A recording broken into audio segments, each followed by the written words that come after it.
تو یہی حالات ہمارے معاشرے کے نظر آتے ہیں کہ ہم اپنے رب کی رضا کو چھوڑ کر، اپنے رب کے ذکر کو چھوڑ کر اس چیز کے پیچھے لگے ہوئے ہیں جس کی نہ کوئی حیثیت ہے اور نہ ہی اس کی کوئی قدر و قیمت ہے۔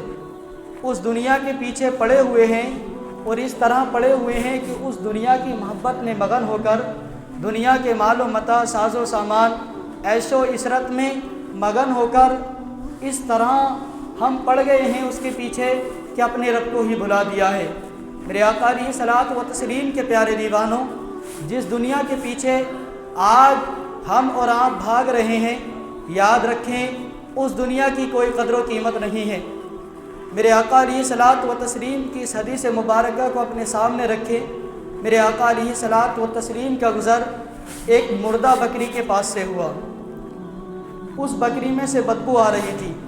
مردہ بکری کے پاس سے میرے آقا کا گزر ہوا۔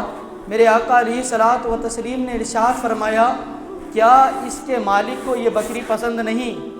تو صحابہ کرام نے عرض کی کہ اس بکری کی بدبو کی وجہ سے ہی تو اس کے مالک نے اس کو یہاں پھینکا ہے۔ اگر اس میں بدبو نہیں آتی اور اس کے مالک کو یہ پسند ہوتی تو وہ یہاں کیوں پھینکتا؟ اللہ کے رسول صلی اللہ علیہ وسلم نے ارشاد فرمایا کہ اللہ کی بارگاہ میں بھی دنیا اس سے بھی بے وقار ہے۔ دنیا کی رب کی بارگاہ میں اتنی بھی قدر و قیمت اور حیثیت نہیں ہے۔ میرے آقا علیہ صلوٰۃ و تسلیم نے ارشاد فرمایا کہ دنیا کی اگر مچھر کے پر کے برابر بھی حیثیت اللہ رب العالمین کی بارگاہ میں ہوتی تو اللہ جل شانہ دنیا سے کسی کافر کو ایک گھونٹ پانی بھی نہیں دیتا۔ اب آپ دیکھیں کہ ہم کیسی بے قدر و قیمت چیز کے پیچھے بھاگ رہے ہیں جس کی نہ کوئی حیثیت ہے نہ ہی کوئی قدر و قیمت ہے۔ میرے آقا علیہ صلوٰۃ و تسلیم کے پیارے دیوانوں، جو دنیا میں مگن ہو جاتا ہے، جو دنیا سے محبت کرتا ہے، وہ آخرت کو بھول جاتا ہے۔ جس کے اندر دنیا کا غم پیدا ہو جاتا ہے وہ آخرت کی فکر چھوڑ دیتا ہے، دنیا کے پیچھے لگا رہتا ہے۔ اور یاد رکھیں، جس نے دنیا سے محبت کر کے آخرت کو بھلا دیا، اپنی آخرت کو تباہ اور برباد کیا، یاد رکھیں نہ اس کے لیے دنیا میں کوئی امن اور سکون ہے اور نہ ہی آخرت میں اس کے لیے کوئی بھلائی ہے۔ میرے آقا علیہ صلوٰۃ و تسلیم کے پیارے دیوانوں، آج اپنی آخرت کی فکر کریں۔ جس دنیا کے پیچھے آج آپ بھاگ رہے ہیں اس دنیا کی کوئی قدر و قیمت نہیں ہے۔ حضرت عیسیٰ علیہ السلام کے پاس ایک شخص آیا اور کہنے لگا، میں آپ کی صحبت میں رہنا چاہتا ہوں۔ حضرت عیسیٰ علیہ السلام ایک سفر پر روانہ ہوئے تو وہ شخص بھی آپ کے ساتھ چل دیا۔ اب سفر میں چلتے چلتے ہوئے حضرت ان دونوں حضرات کے پاس 3 روٹیاں تھیں۔ جب یہ لوگ ایک دریا کے پاس کھانا کھانے کے لیے بیٹھے تو ایک روٹی اس شخص نے کھائی اور ایک روٹی کو حضرت عیسیٰ علیہ السلام نے کھا لیا۔ اب حضرت عیسیٰ علیہ السلام دریا سے پانی پینے کے لیے جب گئے تو اس شخص نے وہ روٹی کھا لی۔ آپ واپس آئے تو پوچھا کہ وہ تیسری روٹی کہاں گئی؟ تو اس شخص نے کہا کہ باخدا مجھے پتہ نہیں کہ وہ روٹی کہاں گئی ہے۔ اللہ اکبر۔ حضرت عیسیٰ علیہ السلام آگے چل دیے، آگے پہنچے، ایک جھیل پہ پہنچے تو دیکھا کہ اس جھیل پر اس کا ہاتھ پکڑا اور آپ نے اس جھیل کو پار کیا، دریا کو عبور کر لیا، پانی پر چلتے رہے بغیر کشتی کے۔ پھر جب پار کر لیا، اس کو عبور کر لیا تو حضرت عیسیٰ علیہ السلام نے اس شخص سے کہا کہ تجھے اس رب کا واسطہ جس نے یہ معجزہ تجھ کو دکھایا، بتا وہ روٹی، تیسری روٹی کہاں گئی تھی؟ تو اس نے پھر انکار کہا کہ مجھے معلوم نہیں کہ وہ روٹی کہاں گئی تھی۔ اسی طرح ایک واقعہ اور پیش آیا کہ حضرت عیسیٰ علیہ السلام جب چل رہے تھے تو ایک ہرنی کے بچے کو آواز دی، وہ آپ کے پاس آیا تو ہرنی کے بچے کو آپ نے بھون کر خود بھی کھایا اور اس کو بھی کھلایا۔ پھر کھانے کے بعد اس کی ہڈیوں پہ ہاتھ رکھ کر کے کہا کہ اللہ کے حکم سے زندہ ہو جا۔ وہ ہرنی کا بچہ زندہ ہو کر چل دیا تو حضرت عیسیٰ علیہ السلام نے اس شخص سے کہا کہ تجھے اس رب کا واسطہ جس نے تجھے یہ معجزہ دکھایا، بتا وہ تیسری روٹی کہاں گئی؟ تو اس نے کہا کہ مجھے معلوم نہیں۔ الغرض یوں ہوا کہ سفر میں چلتے چلتے حضرت عیسیٰ علیہ السلام ایک جگہ ٹھہرے اور آپ نے ریت کی 3 ڈھیریاں بنائی، 3 جگہ ریت کو اکٹھا کیا اور انہیں حکم دیا کہ اللہ کے حکم سے سونا بن جاؤ۔ جیسے ہی حضرت عیسیٰ علیہ السلام نے حکم دیا تو وہ ریت کی تینوں ڈھیریاں سونا بن گئی۔ اب حضرت عیسیٰ علیہ السلام نے کہا کہ اس میں سے تہائی میری اور تہائی تیری، اور تہائی اس شخص کی ہے جس نے وہ روٹی لی تھی۔ تب وہ بول پڑا کہ وہ روٹی میں نے لی تھی۔ یعنی اللہ رب العالمین کے اتنے معجزے دیکھے کہ دریا کو بنا کشتی کے عبور کر لیا، پانی پر چل دیے۔ ہرنی کا بچہ کھانے کے بعد اس پر ہاتھ رکھ کر جب اللہ کے حکم سے زندہ ہونے کا حکم دیا عیسیٰ علیہ السلام نے تو وہ زندہ ہو گیا۔ لیکن اس شخص نے تب بھی قبول نہیں کیا، تب بھی سچ نہیں بولا کہ وہ روٹی میں نے کھائی ہے۔ جیسے ہی اس کے سامنے دنیا آئی، یہ دنیا کا سونا اور مال آیا، تو پکار اٹھا کہ ہاں میں نے ہی اس روٹی کو کھایا تھا۔ میرے آقا علیہ الصلوۃ والتسلیم کے پیارے دیوانوں، عیسیٰ علیہ السلام نے کہا کہ یہ سارا سونا تیرا ہے، اس کو وہیں چھوڑا اور آگے چل دیے۔ اب یہ شخص اتنا سونا اتنا مال لے کے اکیلا جنگل میں تھا۔ دو لوگ آئے تو اس نے ان کی نیت کو بھاپ لیا، اور یہ ان کے کچھ کہنے سے پہلے ہی بول اٹھا کہ ہم سب اس تینوں مل کر اس مال کو تینوں بانٹ لیں گے۔ کہا کہ ٹھیک ہے، تینوں آپس میں تقسیم کر لیں گے۔ اب یہ تینوں شخص وہاں پر اکٹھے ہو گئے۔ اب انہوں نے ایک کو بستی سے کھانا لینے کے لیے بھیجا۔ اب جو کھانا لینے کے آیا تھا اس کے دل میں خیال آیا کہ میں کیوں ان کو سونے میں شریک بناؤں، ایسا کرتا ہوں اس میں زہر ملاتا ہوں، جب وہ دونوں کھانا کھائیں گے مر جائیں گے اور سارا سونا میں خود رکھ لوں گا اپنے پاس۔ اور جو یہ دو جنگل میں رہ گئے تھے انہوں نے پلان بنایا کہ ہم اسے تیسرے کو کیوں شریک کریں، جیسے ہی وہ آئے گا ہم اس کو مار دیں گے اور سونا دونوں آپس میں بانٹ لیں گے، دونوں آپس میں تقسیم کر لیں گے۔ تو ہوا یوں، وہ شخص کھانے میں زہر ملا کر کے لے آیا۔ جب ان دونوں نے اس کو دیکھا تو یہ تو ٹوٹ پڑے اور اس کو مار دیا، ہلاک کر دیا۔ اب جب بعد میں ان دونوں نے کھانا کھایا تو اس میں زہر ملا ہوا تھا، یہ دونوں بھی مر گئے۔ اس کے بعد عیسیٰ علیہ السلام کا گزر پھر وہاں سے ہوا تو عیسیٰ علیہ السلام نے دیکھا کہ وہ سونا بھی وہیں پڑا رہ گیا اور 3 لاشیں جنگل میں دیکھی۔ آپ نے اپنے ساتھیوں سے کہا کہ دیکھو یہ دنیا ہے، اس کے پیچھے کبھی مت جانا۔ میرے آقا علیہ الصلوۃ والتسلیم کے پیارے دیوانوں، واقعہ سنانے کی وجہ یہ ہے، بتانا یہ چاہتا ہوں کہ یہ دنیا بے قدر و قیمت ہے۔ جو اس دنیا سے محبت کرتا ہے وہ اپنی آخرت کو تباہ اور برباد کر دیتا ہے۔ اس لیے اس دنیا کے پیچھے نہ بھاگیں۔ دیکھیں اس دنیا کی اللہ کی بارگاہ میں ایک مچھر کے برابر بھی قیمت نہیں ہے، ایک مچھر کے پر کے برابر بھی اللہ رب العالمین کی بارگاہ میں اس دنیا کی حیثیت نہیں ہے۔ جس گاڑی بنگلے پیسے کے پیچھے آج بھاگ رہے ہیں اللہ کے ذکر کو چھوڑ کر کے، جس غم میں کہ دکان بند کر کے جائیں گے تو 100-200 روپے کا نقصان ہو جائے گا، یہ سوچ کر کے نمازوں کو قضا کرنے والے میرے بھائی ذرا سوچیں، بتائیں اس دنیا کا کیا کریں گے۔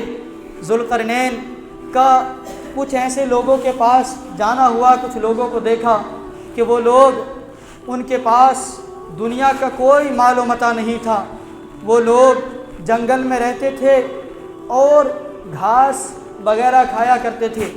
ان لوگوں نے اپنی قبروں کو کھود کر رکھا تھا اور وہ لوگ صبح وہاں جاتے، اپنی قبروں کو صاف کرتے اور وہاں کھڑے ہو کر کے نماز پڑھا کرتے تھے۔ ذوالقرنین نے جب ان لوگوں کو دیکھا تو ایک شخص سے ان کے قائد کو، ان کے سردار کو بلانے کے لیے بھیجا کہ جاؤ اس کو بلا کر کے لے کے آؤ۔ جب ذوالقرنین نے ایک شخص کو بھیجا تو ان کے قائد نے، ان لوگوں کے سردار نے کہا کہ مجھے ذوالقرنین سے کوئی کام نہیں ہے، اگر اسے مجھ سے کوئی کام ہے تو وہ میرے پاس آ جائیں۔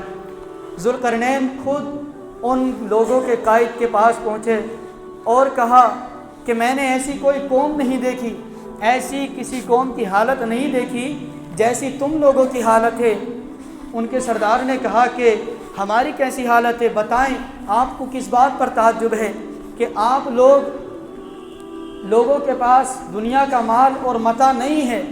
انہوں نے کہا، ان کے سردار نے کہا کہ ہم سونا جمع کرنے کو، چاندی جمع کرنے کو بہت برا سمجھتے ہیں، کیونکہ جس کے پاس یہ آ جاتا ہے وہ ان میں مگن ہو جاتا ہے اور اس کو بھول جاتا ہے جو اس سے کہیں زیادہ بہتر ہے۔ کیا مطلب؟ یعنی جب یہ دنیا اس کے پاس آ جاتی ہے تو وہ اپنی آخرت کو بھول جاتا ہے جو اس سے کہیں زیادہ بہتر ہے۔ پھر ذوالقرنین نے کہا کہ آپ لوگوں نے یہ قبریں کیوں کھود رکھی ہیں؟ آپ یہاں صبح آتے ہیں، ان کی زیارت کرتے ہیں اور یہاں نماز پڑھتے ہیں۔ تو ان کے قائد نے جواب دیا کہ ہم جب دنیا کی ہمیں فکر ہوتی ہے، دنیا کا مال اور متاع کی خواہش ہوتی ہے، تو یہ قبریں ہمیں ان چیزوں کی حقیقت بتاتی ہیں اور دنیا کی حقیقت ہمارے سامنے رکھتی ہیں کہ ایک دن ہمیں یہاں قبر میں آنا ہے، دنیا سب چھوٹ جائے گی۔ میرے آقا علیہ الصلوۃ والتسلیم کے پیارے دیوانوں، پھر ذوالقرنین نے پوچھا کہ آپ لوگ جانور کیوں نہیں کھاتے، صرف زمین سے اگنے والی سبزی سے ہی اپنے آپ کو اپنے شکم سیر کرتے ہو، پیٹ بھر لیتے ہو؟ اس نے کہا، اس کے سردار نے کہا کہ ہمیں اس کی بھی کوئی خواہش نہیں ہے، کیونکہ حلق سے اترنے کے بعد ہر چیز کا مزہ بدل جاتا ہے، کسی چیز کا مزہ نہیں رہتا۔ اللہ اکبر۔ پھر ذوالقرنین کے پیچھے ہاتھ بڑھاتے ہوئے ان لوگوں کے سردار نے، ان لوگوں کے قائد نے ایک کھوپڑی کو اپنے ہاتھ میں اٹھایا اور کہا، ذوالقرنین اس کی طرف دیکھو، یہ جانتے ہو یہ کون ہے؟ ذوالقرنین نے کہا کہ نہیں، میں نہیں جانتا یہ کون ہے۔